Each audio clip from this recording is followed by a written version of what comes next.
We invite all listeners to tune in every Thursday at approximately 7:25 a.m. for Tutor Speaks, a program which deals with all issues affecting teachers, schools, and the education sector in general. So join us right here on I-95.5 every Thursday morning at 7:25.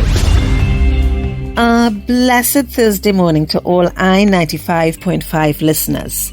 This is the segment Tutor Speaks, and I am your presenter, Patricia Eversley. This morning, my words are borrowed from a very dear friend and colleague, Miss Greer Nicholas. I am using them with her permission and my thanks. It is called The Longest Minute. There have been many times during my almost 32-year career as a teacher when I had to come up with ways to discipline and quiet a noisy or disruptive class.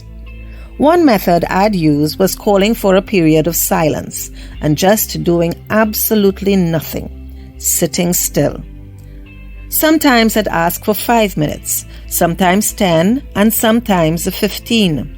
However, I learned over time that the best option was to ask for just 1 single minute. Why? Because sometimes that would become the longest minute ever.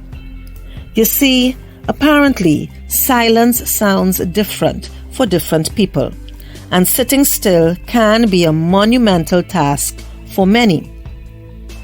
So I'd tell them that for everyone who either spoke, moved, or fidgeted in any way, the minute would start over. Yes, Peter would pay for Paul. Of course, most times it turned out that a minute would now go on for much longer.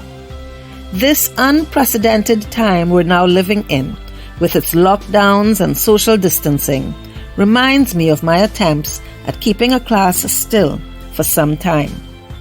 They were children. Children get restless. Children have to be taught discipline and the value of the pause for regrouping purposes. Once that period of nothingness was over, we could move on with the day's regularly scheduled program. I would have their attention once more, and teaching and learning could once again happen. To me, it's the same thing with now.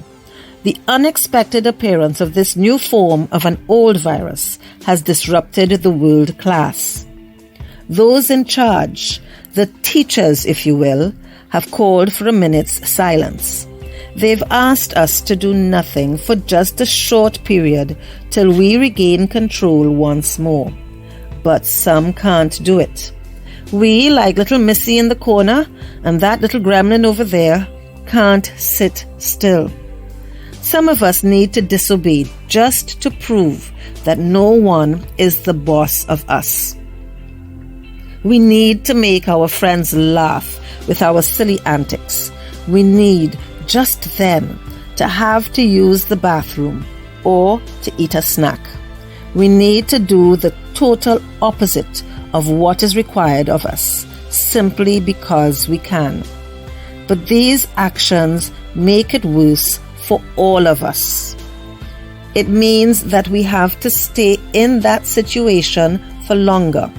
And the longer we're all just sitting there, the longer it takes to fix the problem and move on. So, while some may actually enjoy the time out to clear their heads, to be able to handle what's coming next, we can't stay sitting still forever. So, let's just listen to those in charge and all comply and sit still for this period. Let's beat this thing by using the one superpower we all possess, the ability to control our own actions. Be still. Let our obedience bring with it blessings. Let this minute pass by as quickly as possible. You have been listening to Tutor Speaks. You can contact us at tutorpresident1@gmail.com. That's tutorpresident1@gmail.com, or telephone Tutor's head office at 645-2134, 645-3825, or 663-2738.